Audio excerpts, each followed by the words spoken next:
Quando a gente olha o passado de políticas, seja habitacionais, seja política para a agricultura familiar, políticas implementadas por governos de esquerda. Por exemplo, no caso do Haddad, a política habitacional que ele implementou por meio de PPPs, ele entregou 20% daquilo que ele tinha previsto. No caso, por exemplo, e aí a gente continua tendo o problema, né? Se existe o movimento do sem-teto é porque o problema permanece. No caso do MST é semelhante, né? A gente passou os governos do PT e continuou com um déficit muito grande para essas famílias e foi justamente no governo anterior, agora do Bolsonaro, que você distribuiu títulos de terra para essas pessoas, ainda que provisórios. A minha questão é uma deficiência, o senhor falou é preciso que a política tenha começo, meio e fim.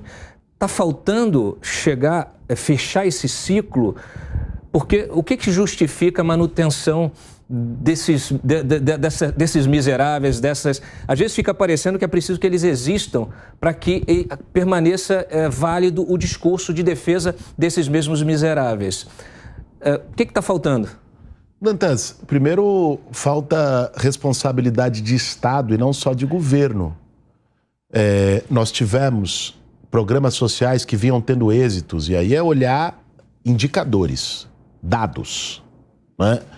O quanto programas como Minha Casa Minha Vida atuaram não só para garantir moradia e ter uma redução no déficit habitacional para milhões de brasileiros, mais de 4 milhões de imóveis entregues, como para a geração de emprego na construção civil, diretos e indiretos, aquecendo a economia.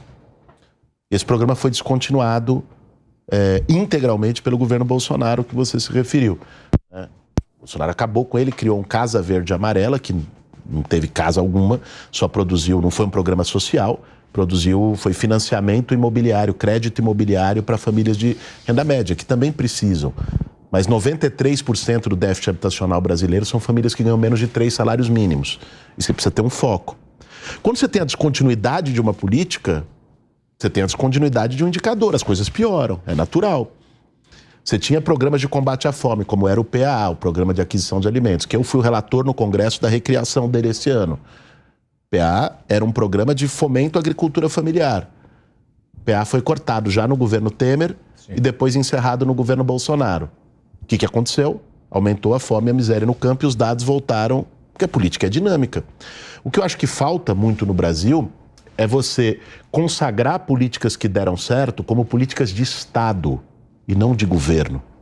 Porque se a cada 4 anos, mudando um governo, a gente, por vaidade, por ego, ou para poder afirmar que você está certo na política, você destruir as políticas que estavam dando certo, claro, políticas que não dão certo, que os indicadores mostram errados, elas têm que ser revistas e alteradas. Agora, políticas que dão certo, independente de quem foi o padrinho dela, elas têm que ser continuadas. Você acha que não foi isso que aconteceu com as escolas cívico-militares, por exemplo?